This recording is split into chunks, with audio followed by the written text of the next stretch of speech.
Assalamualaikum warahmatullahi wabarakatuh. Alhamdulillahirabbil alamin. Asyhadu alla ilaha illallah wa asyhadu anna Muhammadan abduhu wa rasuluh. Allahumma shalli ala sayyidina Muhammadin wa ala alihi wa sahbihi ajma'in. Ilahi anta maksudi wa ridhoka matlubi a'tini mahabbataka wa ma'rifataka. Sahabat dimanapun berada, sosok Gus Dur menjadi inspirasi bagi toleransi, keberagaman, kebersamaan dalam hidup bermasyarakat di Indonesia. Bahkan pemikiran beliau, khasanah wawasan keagamaan beliau ditiru atau menjadi inspirasi dari tokoh-tokoh dunia. Banyak kontroversi dari ucapan beliau yang kita ketahui. Salah satunya tentang sepak bola, justru beliau mendukung MU, tim sepak bola dari Inggris yang dijuluki dengan setan merah. Dan dalam bidang politik, beliau memprediksi atau menyatakan bahwa seseorang tokoh politik akan menjadi gelandangan politik. Prabowo yang saat ini Bapak menjadi presiden juga dikatakan oleh Gus Dur dia adalah orang yang ikhlas. Beliau sangat menjunjung tinggi tentang perbedaan dalam pemahaman, perbedaan di dalam tempat perjuangan dipelihara. Kenapa? Karena ini akan menjadi pilihan umat Islam mau lewat mana untuk dekat kepada Allah Subhanahu wa Ta'ala. Nah, kontroversi ini disampaikan sepintas oleh Habib Ja'far ketika beliau menyampaikan tausiah ketika acara Haul Gus Dur yang ke-15 di Universitas Islam Yogyakarta. Mari kita simak. Sudah pasti saya beda dengan Gus Dur urusan fans bola, dan agak aneh memang Kiai ngefans ke MU karena MU itu setan merah ya, sedangkan Gus Dur itu kan nuansanya malaikat ya, bukan setan ya. Jadi ya gak apa-apa lah, namanya juga Gus Dur gitu. Nah, kemudian yang kedua, kenapa saya yakin Gus Dur akan membiarkan kita untuk nonton bola di sana, bukan hadir di masjid ini? Karena Gus Dur itu sangat cakap dalam fikih dakwah. Dalam fikih dakwah, Gus Dur itu sangat cakap, sangat strategis, sangat sadar tentang fikih dakwah. Saya teringat kepada kisah Romo Kiai Haji Hudori Tegalrejo, sahabat dari almarhum Gus Dur. Romo Kiai Hudori itu pernah didatangi dua kelompok masyarakat. Yang pertama itu guru dari almarhum Gus Dur. Jadi Romo Kiai Hudori itu pernah didatangi oleh dua kelompok masyarakat. Yang satu itu orang-orang dari komunitas masjid, dan yang satunya lagi itu adalah orang-orang dari komunitas seni. Gampangnya yang satu dari langgar, yang satu dari sanggar.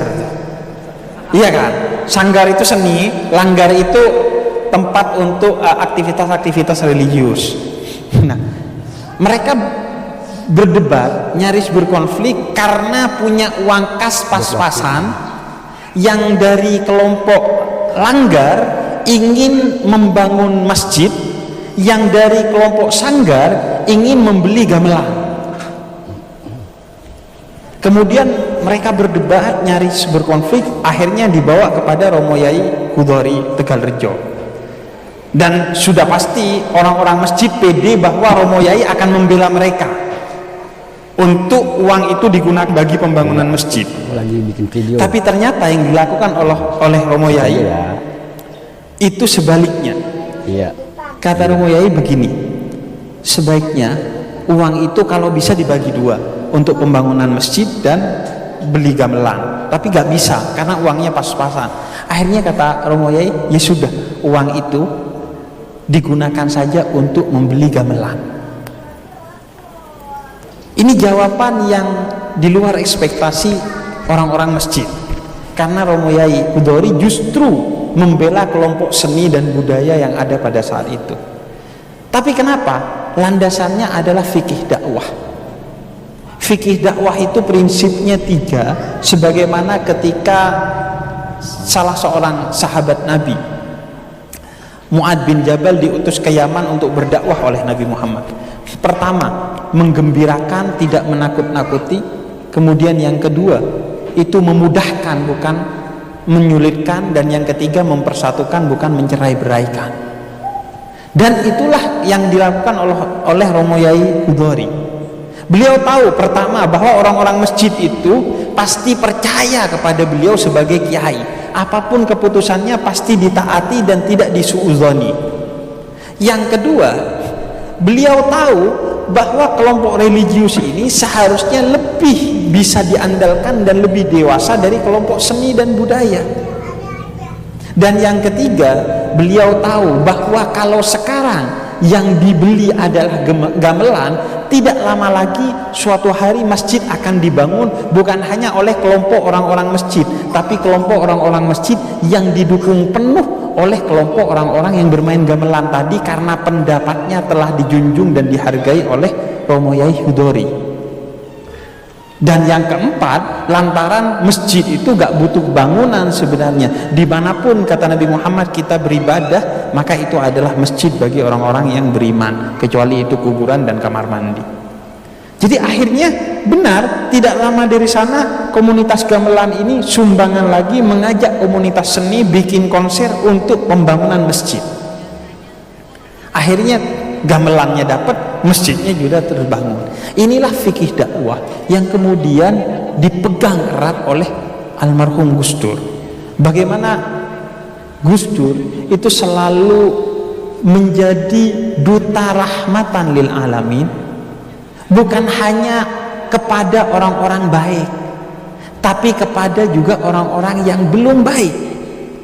Gus Dur bukan hanya menemani orang-orang yang sudah baik dengan dakwahnya, tapi beliau juga menemani orang-orang yang belum baik. Dengan apa? Dengan memberikan kabar tentang fatwa-fatwa yang munculnya dari ijtihad dari para ulama, bagaimana Islam itu bisa dilaksanakan secara mudah, tidak seperti yang dilakukan oleh kelompok-kelompok khusus yang sudah menerapkan Islam dengan cukup komprehensif, cukup berat dan lain sebagainya. Karena wawasan yang luas itu menyebabkan Gus Dur bisa memberikan alternatif, bahwa ada loh pendapat dalam Islam yang orang seperti kamu itu bisa masuk surga, walaupun sholatnya sholat subuh 6:30, puasanya begini begitu, zakatnya begini begitu, umrohnya dapat giveaway gitu. Anda bisa masuk surga. Itu wawasan fikih yang luas dari Gus Dur menyebabkan pendapat-pendapat yang mudah itu disampaikan oleh Gus Dur, sehingga Islam terasa rahmat bukan hanya bagi kelompok-kelompok yang sudah baik, tapi kelompok-kelompok yang belum baik. Bahkan Gus Dur menjadi rahmatan lil alamin, bukan hanya lil muslimin, bukan hanya rahmat bagi orang-orang Islam, tapi rahmat bagi semesta alam, bagi siapa saja agamanya, mau Kristen, Konghucu, Katolik, Hindu, Buddha, nyembah Yakul. Anda insya Allah dibantu tuh sama Gus Dur kalau Anda didiskriminasi.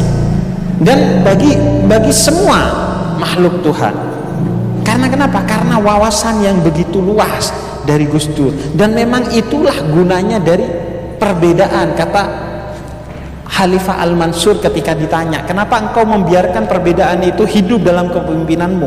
Kata Khalifah Al-Mansur, iya, agar orang-orang yang belum bisa menggapai jalan-jalan yang sulit menuju Allah, mereka melewati jalan-jalan yang mudah, agar perbedaan itu menjadi pilihan bagi orang-orang yang mau mendekatkan diri kepada Allah.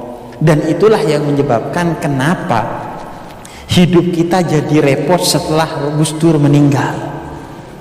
Karena gak ada yang bilang gitu aja kok repot. Semuanya menjadi repot karena kita tidak memiliki seorang seperti Gus Dur dengan wawasan khazanah keislaman yang begitu luas, sehingga bisa menampung Islamnya itu bukan hanya orang yang sudah baik, tapi orang yang belum baik, bahkan orang yang belum Islam sekalipun. Khazanah keislaman beliau bisa menampung mereka dalam suasana yang toleran, dalam suasana yang moderat, dalam suasana yang penuh persaudaraan dan kehangatan.